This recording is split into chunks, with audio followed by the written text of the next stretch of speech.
ಎಲ್ಲರಿಗೂ ನಮಸ್ತೆ.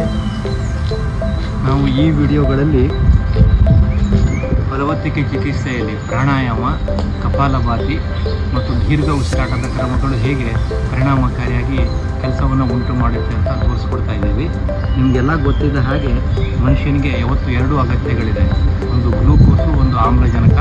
ಗ್ಲೂಕೋಸ್ ಅಂತೂ ನಾವು ಆಹಾರವನ್ನು ಸೇವನೆ ಮಾಡ್ತಾ ಇರ್ತೀವಿ, ಸಿಗ್ತಾ ಇರುತ್ತೆ. ಆಮ್ಲಜನಕ ಬೇಕು ಅಂದಾಗ ಕೇವಲ ದೀರ್ಘ ಉಸಿರಾಟ ಮಾತ್ರ ಸಹಾಯಕ. ಹಲವಾರು ಸಂಶೋಧನೆಗಳು ಏನು ಹೇಳುತ್ತೆ ಅಂತಂದರೆ, ಈ ಒತ್ತಡ ನಿವಾರಣೆಯಲ್ಲಿ ದೀರ್ಘ ಉಸಿರಾಟಕ್ಕಿಂತ ಹೆಚ್ಚಿನ ಪರಿಣಾಮಕಾರಿ ಔಷಧಿ ಯಾವುದೂ ಇಲ್ಲ ಅಂತ ಹೇಳ್ತಾರೆ. ಇದು ನಮ್ಮ ಯೋಗಿಗಳು ಮೊದಲೇ ಕಂಡುಕೊಂಡಿದ್ರು. ಹೇಳೋ ಮಾತೇನಿದೆ ಅಂತಂದರೆ, ಇಲ್ಲಿ ನೀನು ಮನಸ್ಸನ್ನು ನಿಯಂತ್ರಣ ಮಾಡ್ಕೋಬೇಕು ಅಂದಾಗ ಮೊದಲು ಉಸಿರಾಟವನ್ನು ನಿಯಂತ್ರಣ ಮಾಡ್ಕೋ, ಅದರ ಮುಖಾಂತರ ನೀನು ಭಾವನೆಗಳನ್ನು ಹತೋಟಿಗೆ ತರುವುದು ಅನ್ನೋ ಮಾತನ್ನು ವ್ಯಕ್ತಪಡಿಸ್ತಾ ಇದ್ದರು. ನಾವು ಭಾವನೆಗಳ ಉದ್ರೇಕ ಸ್ಥಿತಿಯಲ್ಲಿದ್ದಾಗ ಮೊದಲು ಬದಲಾವಣೆ ಆಗೋದು ನಮ್ಮ ಉಸಿರಾಟದಲ್ಲಿ ಏರುಪೇರಾಗಿ ನಾವು ತೀವ್ರವಾಗಿ ಉಸಿರಾಟವನ್ನು ಜಾಸ್ತಿ ಮಾಡ್ತಾ ಇರ್ತೀವಿ. ಅದಕ್ಕೆ ವಿರುದ್ಧವಾಗಿ ದೀರ್ಘವಾಗಿ ಆಳವಾಗಿ ಉಸಿರಾಟವನ್ನು ಮಾಡಿದಾಗ ಆಯುಷ್ಯವೂ ಹೆಚ್ಚಿಗೆ ಆಗುತ್ತೆ, ಆರೋಗ್ಯವೂ ಹೆಚ್ಚಿಗೆ ಆಗುತ್ತೆ, ಒತ್ತಡದ ಸಮಸ್ಯೆಗಳು ಕಡಿಮೆ ಆಗುತ್ತೆ ಅಂತ ಹೇಳ್ತಾರೆ. ಇಲ್ಲಿ ಈ ಪ್ರಾಣಾಯಾಮ ಮತ್ತು ಕಪಾಲಭಾತಿ ಮಾಡೋಕ್ಕಿಂತ ಮುಂಚೆ ಒಂದು 3-4 ದೀರ್ಘ ಉಸಿರಾಟ ಕ್ರಮಗಳನ್ನು ಮಾಡಿ ನೋಡಬೇಕಾಗುತ್ತೆ. ಮಾಡಿ ತೋರಿಸ್ತೀನಿ ನೋಡಿ. ಮೊದಲಿದ್ದಕ್ಕೆ ನಾವಿಲ್ಲಿ ಹೊಟ್ಟೆ ಉಸಿರಾಟ ಅಂತ ಹೇಳಿ ಕರಿತೀವಿ. ನೀವು ಪದ್ಮಾಸನ, ವಜ್ರಾಸನ ರೂಢಿ ಇದ್ದರೆ ಕೂತ್ಕೋಬೋದು, ಇಲ್ಲ ಅಂದರೆ ಚಕ್ರದ ಮಕ್ಕಳು ಹಾಕೊಂಡು ಸುಖಾಸನದಲ್ಲಿ ಕೂತ್ಕೋಬೋದು. ಎಡಗೈಯನ್ನು ಈ ರೀತಿ ಚಿನ್ಮುದ್ರೆಯಲ್ಲಿ ಇಟ್ಕೊಳ್ಳಿ, ಬಲಗೈಯನ್ನು ಹೊಟ್ಟೆ ಮೇಲಿಡಿ, ಕಣ್ಮುಚ್ಚಿ ಉಸಿರು ಒಳಗೆ ತೆಗೆದುಕೊಳ್ತಾ ನಿಮ್ಮ ಹೊಟ್ಟೆಯನ್ನು ಉಬ್ಬಿಸಿರಿ.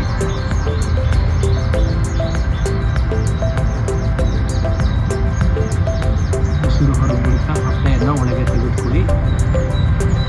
ನಿಮಗೆ ಎಷ್ಟು ಸಾಧ್ಯವಾಗುತ್ತೋ ಅಷ್ಟು ಆಳವಾಗಿ ದೀರ್ಘವಾಗಿ ಉಸಿರಾಟ ಮಾಡ್ತಾ ಹೋಗಿರಿ.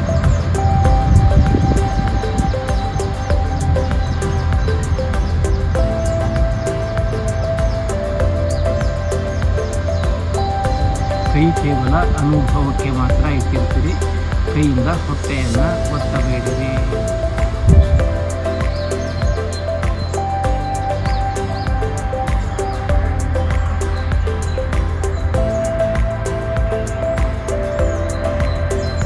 ಈ ಕ್ರಮದಲ್ಲಿ ನಿಮ್ಮ ಸಮಯದ ಅನುಕೂಲತೆಗಳನ್ನು ನೋಡಿಕೊಂಡು 5-7 ಸಲ ನೀವು ಮತ್ತೆ ರಿಪೀಟ್ ಮಾಡ್ಬೋದು.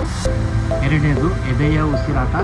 ಎದೆಯ ಮೇಲೆ ಒಂದು ಕೈ ಇಡಿ, ಉಸಿರು ಒಳಗೆ ತೆಗೆದುಕೊಳ್ತಾ ನಿಮ್ಮ ಎದೆಯನ್ನು ವಿಶಾಲವಾಗಿ ಹಿಗ್ಗಿಸಿರಿ.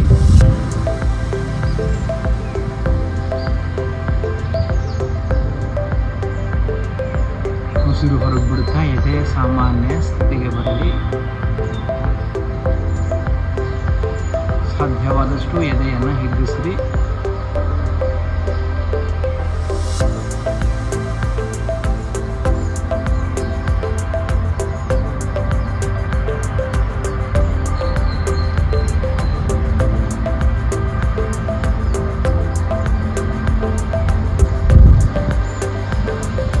ಮತ್ತೆ 5-7 ಸಲ ನೀವು ರಿಪೀಟ್ ಮಾಡ್ಬೋದು. ಮೂರನೇದು ಭುಜದ ಉಸಿರಾಟದ ವ್ಯಾಯಾಮ. ಮೊದಲು ಉಸಿರು ಒಳಗೆ ತೆಗೆದುಕೊಳ್ತಾ ಎದೆಯನ್ನು ಹಿಗ್ಗಿಸಿರಿ. ಮತ್ತಷ್ಟು ಉಸಿರು ಒಳಗೆ ತೆಗೆದುಕೊಂಡು ಭುಜವನ್ನು ಹಿಂದಕ್ಕೆ ಚೆಕ್ಕೊಳ್ಳಿ. ಉಸಿರು ಹೊರಗೆ ಬಿಡುತ್ತಾ ಎದೆ ಹಾಗೂ ಭುಜ ಸಾಮಾನ್ಯ ಸ್ಥಿತಿಗೆ ಬರಲಿ. ಪೂರ್ತಿ ಭುಜವನ್ನು ಹಿಂದಕ್ಕೆ ಜಗ್ಗೊಳ್ಳಿ. ನಿಮ್ಮ ಶ್ವಾಸಕೋಶದ ಮೇಲ್ಭಾಗವನ್ನು ಚೆನ್ನಾಗಿ ವಿಸ್ತರಿಸಿರಿ.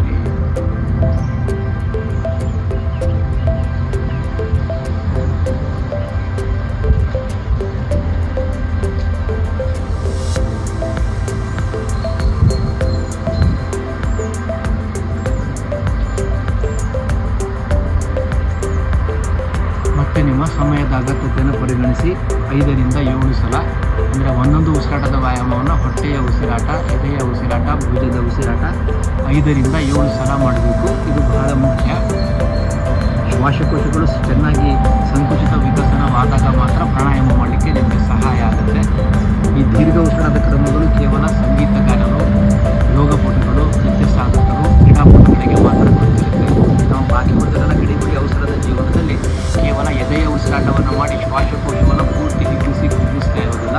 ಅದರ ಮುಖಾಂತರ ದೇಹಕ್ಕೆ ನಾವು ಹೆಚ್ಚಿನ ಪ್ರಮಾಣದ ಆಮ್ಲಜನಕದ ಸರಬರಾಜು ಆಗ್ತಿರೋದಿಲ್ಲ ಅಂತ ಕಂಡುಹಿಡಿಯುತ್ತೆ.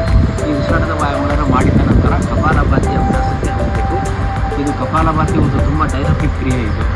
ಇದನ್ನು ಯಾರಿಗೆ ಹೃದಯಾಘಾತವಾಗಿದೆ ಅಂಥವರು, ಯಾರಿಗೆ BP ಹತೋಟಿಗೆ ಇಲ್ಲ ಅಂಥವರು ಬೆನ್ನು, ಸೊಂಟ, ಕುತ್ತಿಗೆ, ನಡನೋವು, ಸ್ಲಿಪ್ ಡಿಸ್ಕಿನ ಸಮಸ್ಯೆ ಇದ್ದವರು, ಮೈಗ್ರೇನ್ ತಲೆನೋವು, ಫಿಟ್ಸಿನ ಕಾಯಿಲೆ ಇರ್ತಕ್ಕಂಥವರು, ಸಣ್ಣ ಮಕ್ಕಳು ಮತ್ತು ಗರ್ಭಿಣಿ ಸ್ತ್ರೀಯರು ಈ ಕಪಾಲಭಾತಿಯನ್ನು ಮಾಡಬಾರ್ದು. ಉಳಿದವರು ಮಾಡ್ಬೋದು. ನಾನು ಮಾಡಿ ತೋರಿಸ್ತೀನಿ ನೋಡಿ. ಮೂಗಿನಿಂದ ತೀವ್ರವಾಗಿ ಉಸಿರನ್ನು ಹೊರಗೆ ಹಾಕ್ತಾ ಹೋಗಬೇಕು. ಹೊರಗೆ ಹಾಕುವಾಗ ನಿಮ್ಮ ಹೊಟ್ಟೆಯನ್ನು ಒಳಗೆ ತಗೋತಿರಬೇಕು. ನಿಮಿಷಕ್ಕೆ 120 ಸಲ ಆಗುವಷ್ಟು ವೇಗವಾಗಿ ಮಾಡಬೇಕು ಅಂತ ಹೇಳ್ತಾರೆ. ಮೊದಲು ಪ್ರಾರಂಭದಲ್ಲಿ ಇಷ್ಟು ವೇಗವಾಗಿ ಮಾಡಲಿಕ್ಕಾಗೋದಿಲ್ಲ. ನಿಮಿಷಕ್ಕೆ 30-40 ಸಲ ಮಾಡಿಕೊಂಡು ಪ್ರತಿನಿತ್ಯದ ಅಭ್ಯಾಸವನ್ನು ಮಾಡ್ತಾ ನೀವು 120 ಸಲಕ್ಕೆ ಹೋಗ್ಬೋದು. ಕನಿಷ್ಠ 3ರಿಂದ 5 ನಿಮಿಷ ಮಾಡಿದಾಗ ಒಳ್ಳೆಯ ಪರಿಣಾಮಗಳು ಉಂಟಾಗುತ್ತೆ ಅಂತ ಹೇಳ್ತಾರೆ.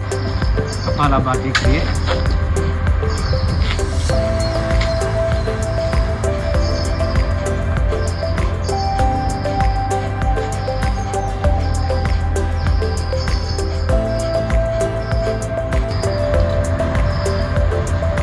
ನಿಲ್ಲಿಸಿ. ಕೆಲವು ಸೆಕೆಂಡ್ಗಳು ಉಸಿರಾಟವನ್ನು ಗಮನಿಸಿ.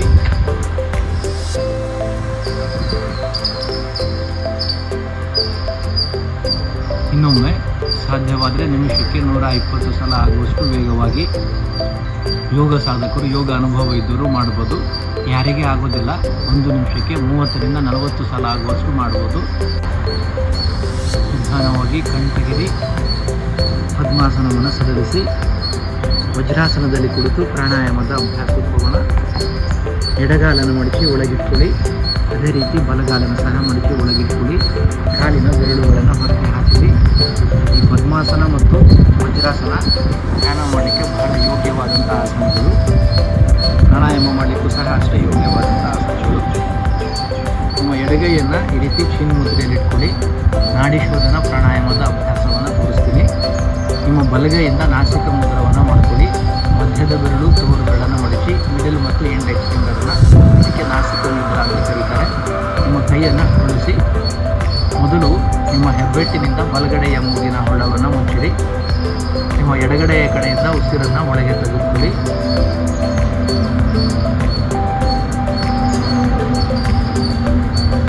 ಎಡಗಡೆಯನ್ನು ಮುಚ್ಚಿ ಬಲಗಡೆಯಿಂದ ಉಸಿರನ್ನು ಹೊರಗೆ ಹಾಕಿರಿ.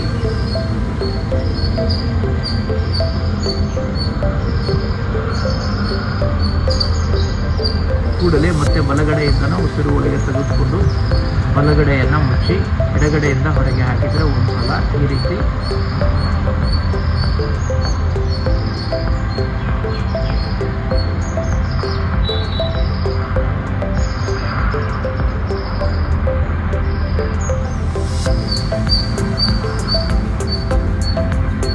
ಎಡಗಡೆಯಿಂದ ಉಸಿರನ್ನು ಒಳಗೆ ತೆಗೆದುಕೊಳ್ಳಿ.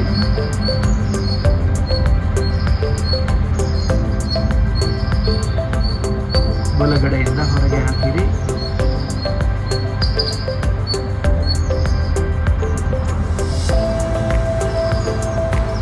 ಬಲಗಡೆಯಿಂದ ಉಸಿರು ಒಳಗೆ ತೆಗೆದುಕೊಂಡು ಬಲಗಡೆಯನ್ನು ಮುಚ್ಚಿ ಎಡಗಡೆಯಿಂದ ಹೊರಗೆ ಹಾಕಿರಿ.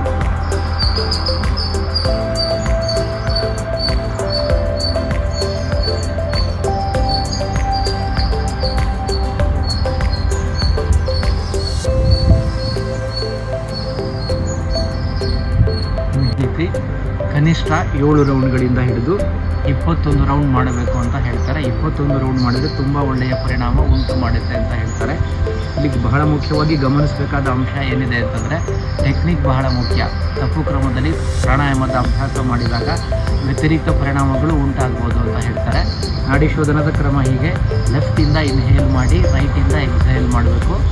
ರೈಟಿಂದನೇ ಇನ್ಹೇಲ್ ಮಾಡಿ ಲೆಫ್ಟಿಂದ ಎಕ್ಸೇಲ್ ಮಾಡ್ತಕ್ಕಂಥದ್ದು.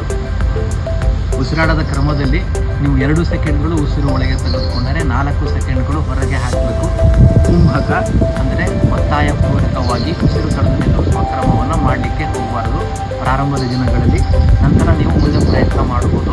ಅದಕ್ಕೆ ಕೆಲವೊಂದಿಷ್ಟು ಆಹಾರದ ನಿರ್ಬಂಧನೆಗಳು ಸಹ ಬರುತ್ತೆ. ಹಾಗಾಗಿ ಸುಲಭ ಕ್ರಮದಲ್ಲಿ ಮಾಡುವ ನಾಡಿ ಶೋಧನದ ಪ್ರಾಣಾಯಾಮವನ್ನು ತೋರಿಸಿಕೊಟ್ಟಿದ್ದೀವಿ. ನಿಮ್ಮ ಸಮಯಕ್ಕೆ ಅನುಕೂಲವಾಗಿ 7, 14, 21 ಸಲ ಮಾಡ್ಬೋದು. ಅದಾದ ನಂತರ ಇನ್ನೊಂದು ಪ್ರಾಣಾಯಾಮ ಬ್ರಾಹ್ಮರಿ ಅಂತೇಳಿ ಕರೀತಾರೆ. ಭ್ರಮರ ಅಂದರೆ ನಾವು ದುಂಬಿಗೆ ಕರಿತೀವಿ. ದುಂಬಿ ಹೇಗೆ ಹೂವಿನ ಮೇಲೆ ಕೂತು ಮಕರಂದವನ್ನು ಹೀರಬೇಕಾದಾಗ ಶಬ್ದ ಉತ್ಪತ್ತಿ ಮಾಡುತ್ತೆ, ಆ ಶಬ್ದವನ್ನು ನಾವಿಲ್ಲಿ ಹೇಳ್ತಾ ಇರ್ತೀವಿ. ಇದು ಮನಸ್ಸಿಗೆ ಬಹಳ ಶಾಂತಿಯನ್ನು ಉಂಟು ಮಾಡಿ ಆತಂಕ, ಒತ್ತಡ ನಿವಾರಣೆಯನ್ನು ಕಡಿಮೆ ಮಾಡುತ್ತೆ. ಜ್ಞಾಪಕ ಶಕ್ತಿ, ಏಕಾಗ್ರತೆಯನ್ನು ಹೆಚ್ಚಿಸುತ್ತೆ.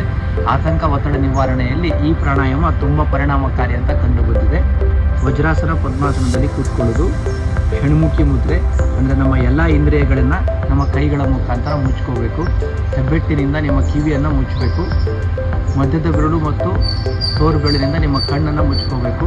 4ನೇ ಬೆರಳಿನಿಂದ ಮೂಗನ್ನು ಮುಚ್ಚಬೇಕು. ಕಿರು ಬೆರಳಿನಿಂದ ನಿಮ್ಮ ತುಟಿಯನ್ನು ಮುಚ್ಚಬೇಕು.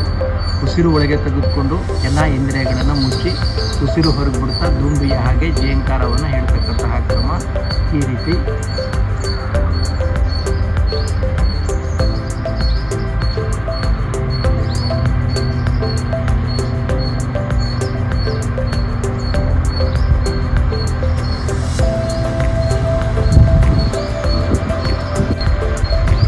ಕೈಯನ್ನು ಸಡಿಲಿಸಿ ಉಸಿರು ಒಳಗೆ ತೆಗೆದುಕೊಂಡು ಷಣ್ಮುಖಿ ಮುದ್ರೆಯನ್ನು ಮಾಡಿ ಉಸಿರು ಹೊರಗುತ್ತಾ ದುಂಬಿಯ ನಾದವನ್ನು ಹೇಳ್ತಾ ಹೋಗಿರಿ ಬ್ರಾಹ್ಮಣರಿ.